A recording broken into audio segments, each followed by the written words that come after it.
Pernah kepikiran nggak sih? Apa ya yang sebenarnya ada di benak para pria Kristiani soal cara para wanita berpakaian? Nah, belum lama ini ada surat terbuka yang viral, dan ini seolah-olah ngasih kita intipan langsung ke isi hati mereka. Yuk kita bedah bareng-bareng surat dari para pria Kristiani ini, dan coba pahami apa sih pesan di baliknya. Surat ini tuh langsung to the point, nggak pakai basa-basi. Dengan kalimat pembuka yang personal banget kayak gini, para penulisnya langsung membangun suasana obrolan dari hati ke hati. Bukan mau debat teologi yang ribet. Mereka mau bicara jujur. Dan oke, kita akan coba dengarkan. Oke, jadi kita akan bedah surat ini jadi 6 bagian ya. Mulai dari siapa sih penulisnya, terus masuk ke premis utama mereka, konflik batin yang mereka rasakan, ajakan untuk berpakaian sopan, dasar teologisnya, sampai ke konsep soal tanggung jawab kita bersama. Jadi siapa sih sebenarnya yang nulis surat ini?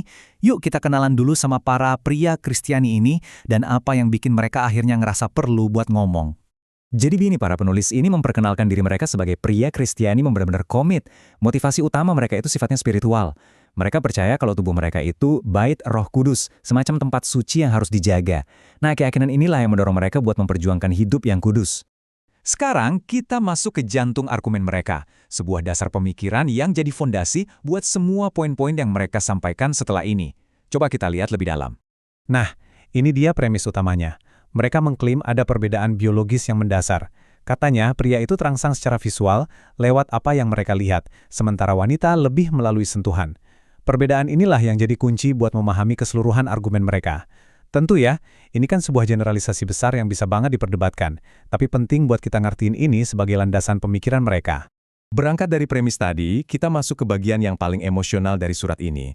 Sebuah pengakuan jujur tentang apa yang mereka sebut perang di dalam diri. Ini gambaran perjuangan batin yang mereka alami loh. Para penulis ini gambarin konfliknya tuh gamblang banget. Mereka nggak ragu-ragu menyebutnya perang nafsu, sebuah pertempuran di dalam pikiran dan tubuh yang katanya bisa berlangsung berjam-jam bahkan setelah pemicu visualnya udah nggak ada lagi. Wah, ini gambaran yang kuat banget ya soal pergulatan internal mereka.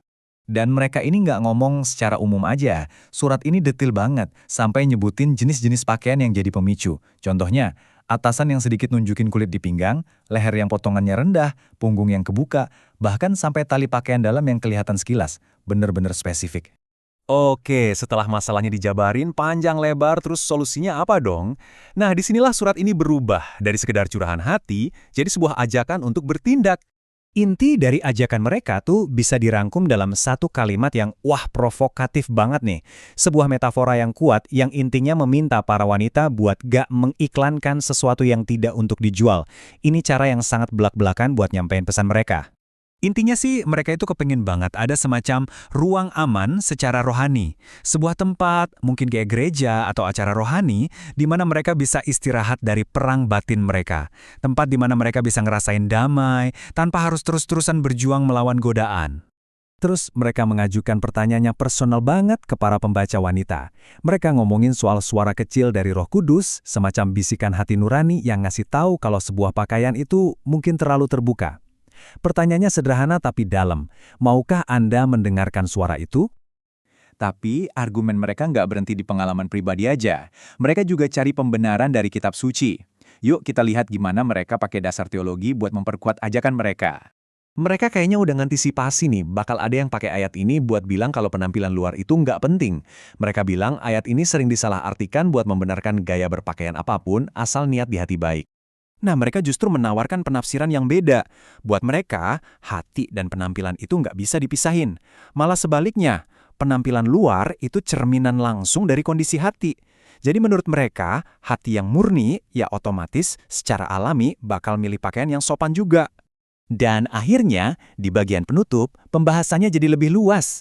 Dari yang tadinya permohonan pribadi, sekarang beralih ke isu tanggung jawab bersama. Ini bukan lagi soal individu, tapi soal komunitas. Nah, di sini argumen mereka jadi lumayan kontroversial nih. Mereka seolah-olah bilang kalau cara seorang wanita berpakaian sebelum nikah itu adalah cerminan karakternya. Dan itu bakal kebawa terus setelah menikah. Ini klaim yang cukup berani ya soal masa depan sebuah hubungan. Dan ini dia kalimat pamungkasnya. Dengan mengklaim udah menyampaikan kebenaran, mereka seakan-akan ngoper bola ke pembaca. Tanggung jawabnya, kata mereka, sekarang ada di tangan yang baca surat ini. Jadi pada akhirnya, semua itu kembali ke satu gagasan utama. Sebagai sebuah komunitas, mereka merasa harus beda dari dunia dan harus saling menjaga satu sama lain. sebuah panggilan untuk tanggung jawab bersama. Jadi setelah kita bongkar semua isi surat ini, kita kembali ke pertanyaan intinya. Di mana sih batas antara peduli dan menghakimi? Dan dalam sebuah komunitas iman, apa sih artinya menjadi penjaga saudara kita? Pertanyaan ini kayaknya bagus banget buat kita renungin bareng-bareng.